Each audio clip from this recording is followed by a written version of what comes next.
The context.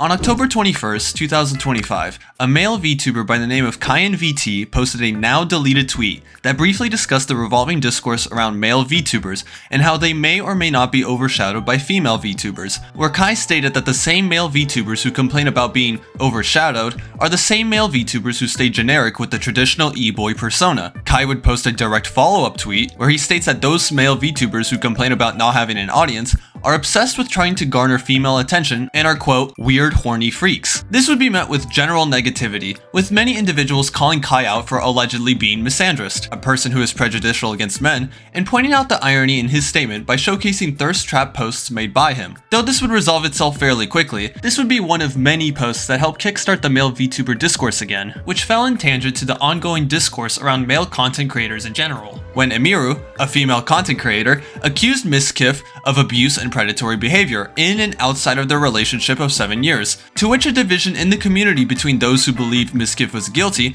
and those who believed Mizkif was innocent occurred.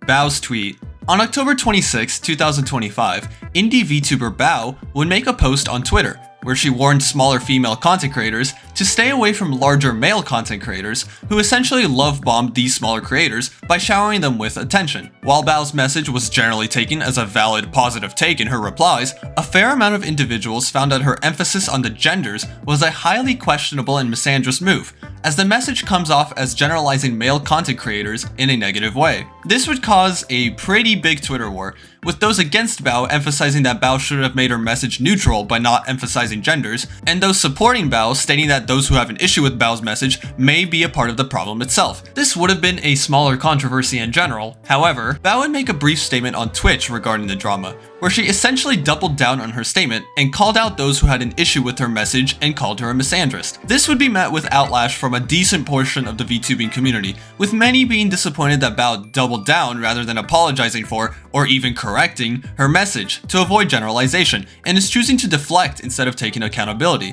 One specific individual, Zelius, made a short video on Twitter where they even pointed out a message on Bao's Discord server where she designates Cinder's community as the ones speaking out against her. Shondo's tweet.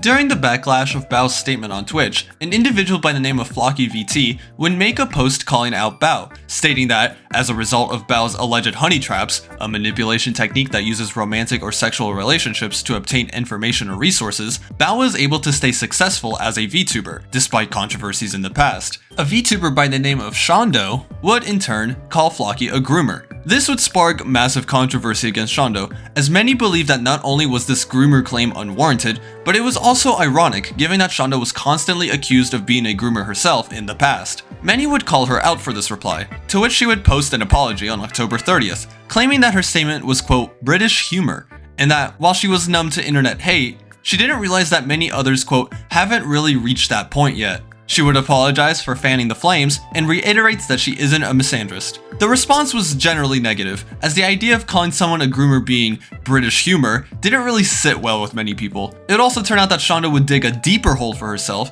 as she would reply to a comment where she apologized for, quote, saying the quiet part out loud, implying that she still stood by her original groomer comment and was in fact doubling down, to which many more individuals called her out on. As of this video, Shondo's statements have been deleted, with screenshots acting as an archive of these statements. Flocky would also mention how Shondo was apologizing to her fans, rather than Flocky himself, as he would point out how one of Shondo's replies implies that her apology wasn't warranted, and mentioned how Shondo never reached out privately for any attempt at a direct apology.